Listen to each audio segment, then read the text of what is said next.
नामक पाठ में माखनलाल चतुर्वेदी जी ने अपने देश के उस समय हालात का वर्णन करते हुए लिखे हैं कि क्या देख न सकती जंजीरों का गहना, हथकड़ियाँ क्यों यह ब्रिटिश राज का गहना।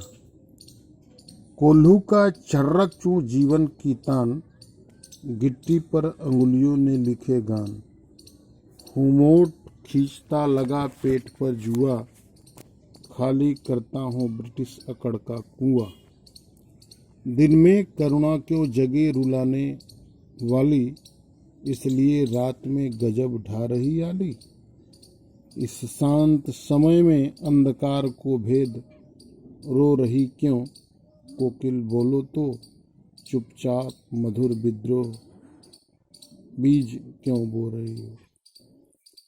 कवि ने उस समय की परिस्थितियों को देखते हुए लिखा है कि कैदी अपने काल कोठरी में बंद है और उस पर जंजीरों से हाथ पैर बंधे हुए हैं, हथकड़ियाँ भी बंधी हुई है जो कि पूर्ण रूप से लोहे की काली है। यह ब्रिटिश राज का गहना है। यह अंग्रेजों का हथकड़ियाँ जो है अंग्रेजों का गहना माना जाता है।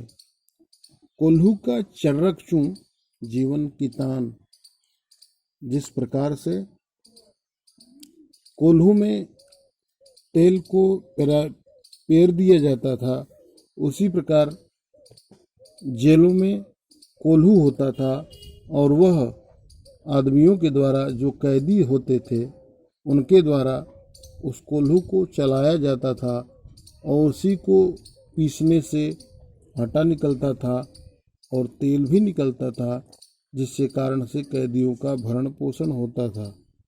उनके जीवन में चर्रचू कोल्हू का यही तान था।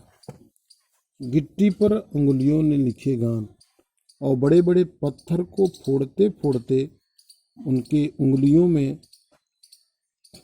एक ठोस बन जाता था, जिससे बड़ा कष्ट होता था। उनकी उंगलियां गिट्टियों को फोड़ते फोड़ते मानो एक कविता लिख रहे हैं, गाना गा रहे हैं। हुमोट खींचता लगा पेट पर जुआ। मोट एक ऐसा चमड़े का पदार्थ है जिसके द्वारा कुएं से पानी भर भर करके निकाला जाता था। वह बैलों के द्वारा निकाला जाता था, जबकि अंग्रेजों के निरंकुश व्यवहार के कारण हमारे देश के कैदियों के द्वारा वह मोट खींचा जाता था, उसी से पानी निकलवाया जाता था।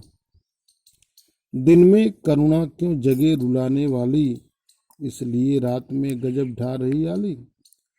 कवि कह रहे हैं, दिन में तो हमारे शरीर पर इतना कष्ट होता है कि हम सहन नहीं कर सकते, इतने थक जाते हैं कि हमारी वेदनाएं, आंतरिक पीड़ा रह रह करके हमें व्याकुल कर देती है। इस समय रात में हम लोग थक करके, कष्टों को सह करके अगर हम आराम करना चाहते हैं तो हे कोकिल, हे कोयल, तो मुझे क्यों अशांत करने आई हो, अर्थात क्यों दुख देने आई हो, क्यों कहना क्या चाहती हो। ऐसे भावों को कवि ने स्पष्ट किया है।